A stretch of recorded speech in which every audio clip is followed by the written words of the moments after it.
What do you follow? How much of it makes you either feel better about yourself or motivates you to become the best version of yourself? If your answer is not all of it, then why do you follow it in the first place? We all ask ourselves questions like, who am I? Why am I here? What do I want to do in life? And how can I possibly make an impact? I strongly believe that we're all here for a reason, each and every one of us. We all have our unique strengths and talents that we can share with the world, no matter how big or small they might be.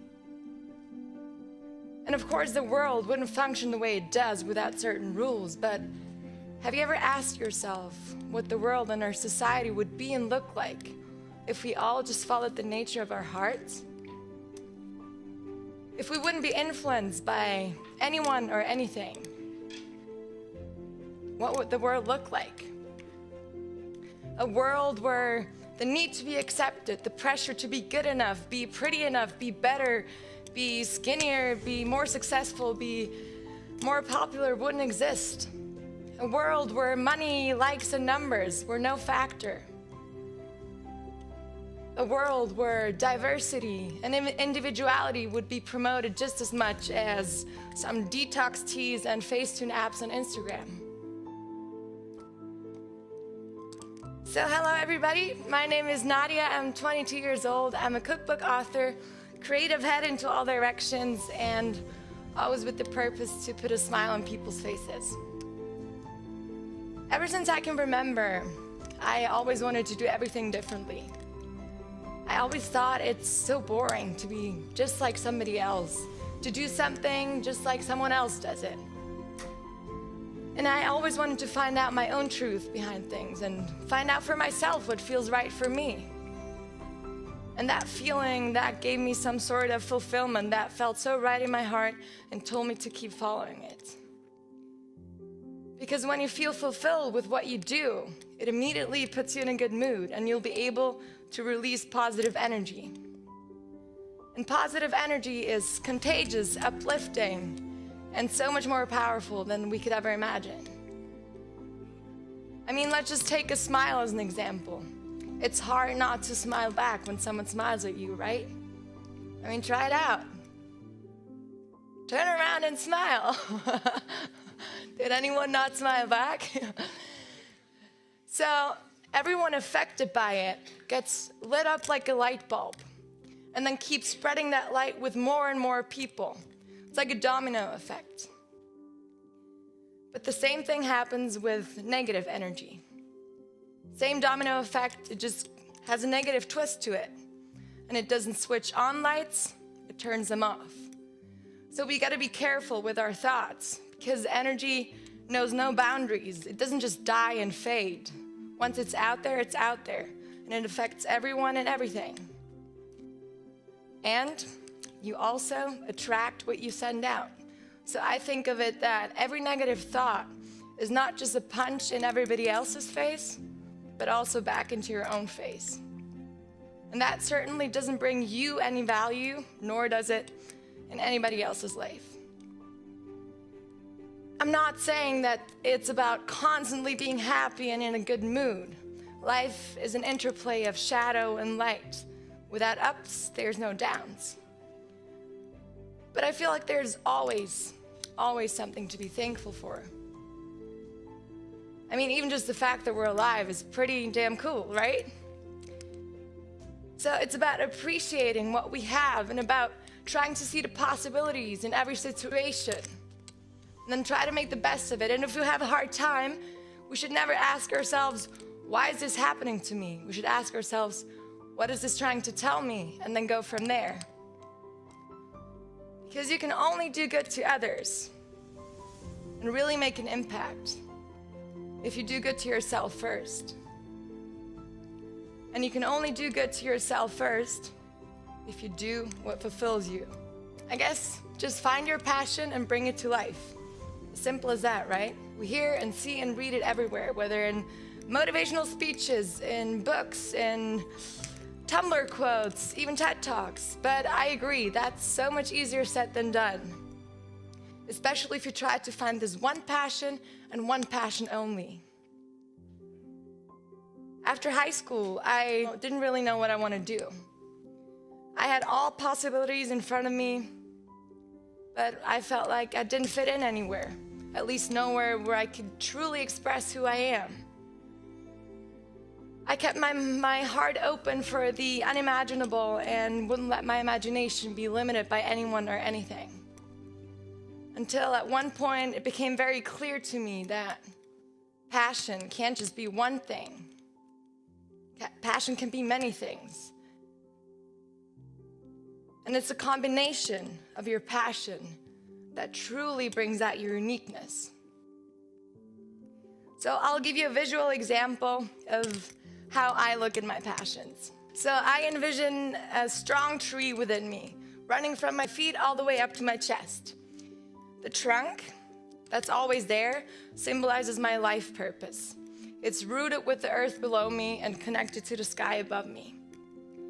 My purpose in that sense is to make people happy with what makes me happy. Each one of the branches, some thicker, some stronger, some thinner, and some longer, represents one of my passions. When I tune into myself and really listen to my heart, when I let my heart decide and not my mind, I see which one of the branches has the brightest glooming leaves and blooming leaves on them. And that's what I focus on, because then I feel which one of the passions is the strongest at the moment. It's the one that just shines the brightest. And there's always one that shines a little bit brighter than the other ones. I'm not saying it's just one branch that shines. As I said before, there's many passions that can be alive at the same time. But I try to focus on the one that shines the brightest and just flourish and nourish it with the other passions that are alive too. And then I try to do my best to bring it to life. So set your own seed to grow your own passion tree. But you can't grow your tree from somebody else's seed. What would nature be without diversity? It wouldn't by far be as beautiful as it is. Our unique self, our individuality, is the greatest gift and miracle we have. But it's up to us whether we fill that with life and light and color and make our trees bloom. It's your choice. So in order to set your seed, to nurture your tree, I find it so important to take some time for yourself every day. And I do that by giving myself some time and space every day. It's like my little sanctuary. And for me, that's nature. When I'm surrounded by nature, I'm inspired by the color, smells, and shapes of the landscapes, by the trees and forests like nowhere else. It really makes my imagination spark. And it's also where I come up with most of my recipe ideas and new taste combinations.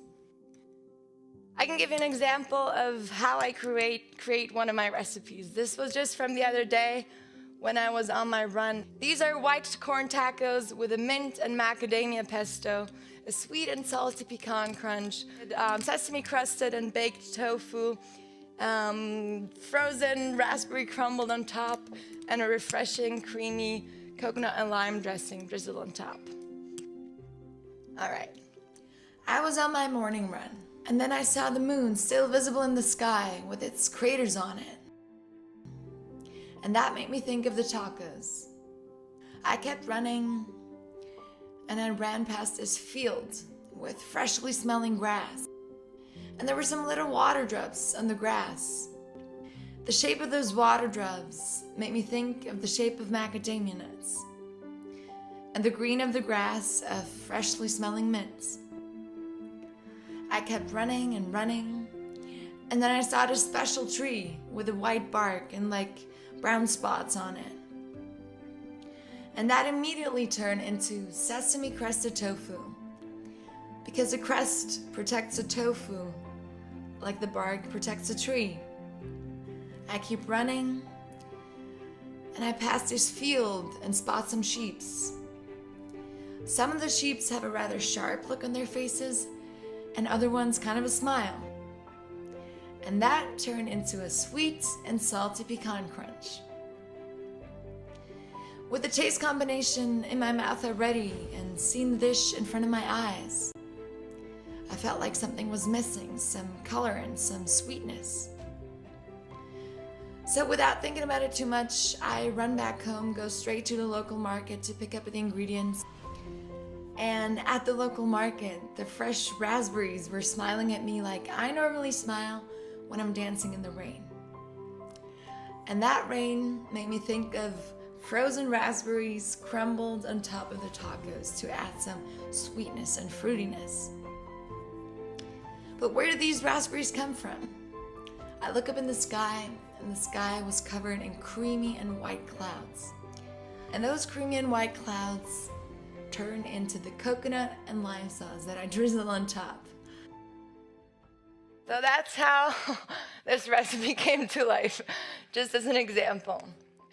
So whatever, whenever, and wherever your sanctuary is, whether it's running, singing, dancing, painting, just having a coffee on your porch, taking a bath, whatever that is, make it a priority. Make yourself and your imagination your biggest priority. Our imagination comes from our thoughts. And thoughts are one of the most powerful things on this planet. They are by far more powerful than we could ever think of. Everything that exists today, I don't know, like everything at least materialistic, everything that is not natural in its purest form, like a chair, a microphone, whatever that is, was once created from a thought. So that means whatever you can think of already exists, just in another world, in your world. But the clearer your vision is, and the less influenced it is by anything but your own imagination, the more likely you'll be able to bring that into life. But in order to bring it to life, you have to do something about it. You can't just think and dream your dreams. You actually have to put action into it. I can't just think of my recipe and print it out ready to eat. I have to cook, I have to whisk, I have to cut, I have to chop, I have to bake, I have to fry in order to bring the recipe to life.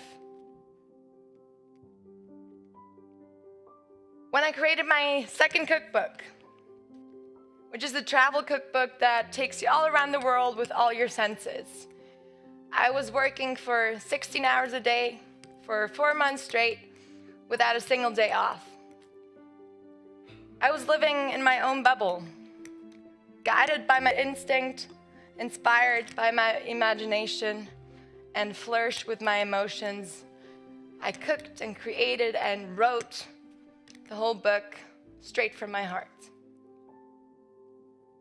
But sacrifices and doubts, late nights and early mornings, teaching myself new things, failing, trying again, failing, trying again.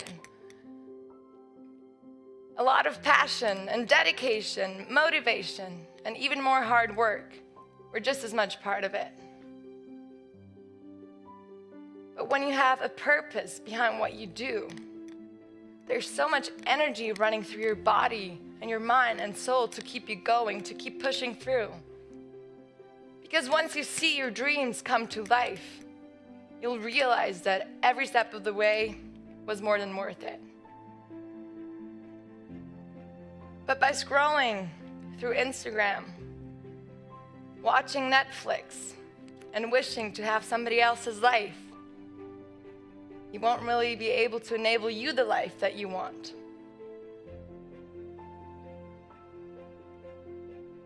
And that brings me to the world of influence and influencers. The world is so full of that, but have you ever thought about what that word actually means? Do you really want to be influenced or want to become an influencer? Or do you only want to be inspired? Because that's a huge difference right there. Maybe just a small difference in the word, but it's a huge difference in the meaning. Because by letting ourselves be influenced, we not only unfollow our own path, we also get trapped in a wheel of comparison. So if anything you follow online or offline, whatever it is, gives you a bad feeling about yourself and doesn't motivate you to become the best version of yourself, I advise you to unfollow it right now. Even if you follow me and if I don't inspire you, please unfollow me to your own good. And it's not personal. Even if somebody unfollows you, don't take it personal. It simply doesn't serve for what they or you need right at the moment. So let's aspire to be influencers and not influencers. Let's not sit in the driver's seat or in the back seat of somebody else's car, helping them fulfill their dreams. Let's drive our own cars, no matter whether it's a, Maserati or a Fiat Cinquecento. It doesn't matter. But once you're on your lane, you'll realize that you'll stop looking for guidance for your path. Because when you're on your lane, you'll see that your path will guide you. You just gotta make sure you keep that steering wheel under control. Looking back at my childhood, I was an unfollower of the norm in many kind of ways.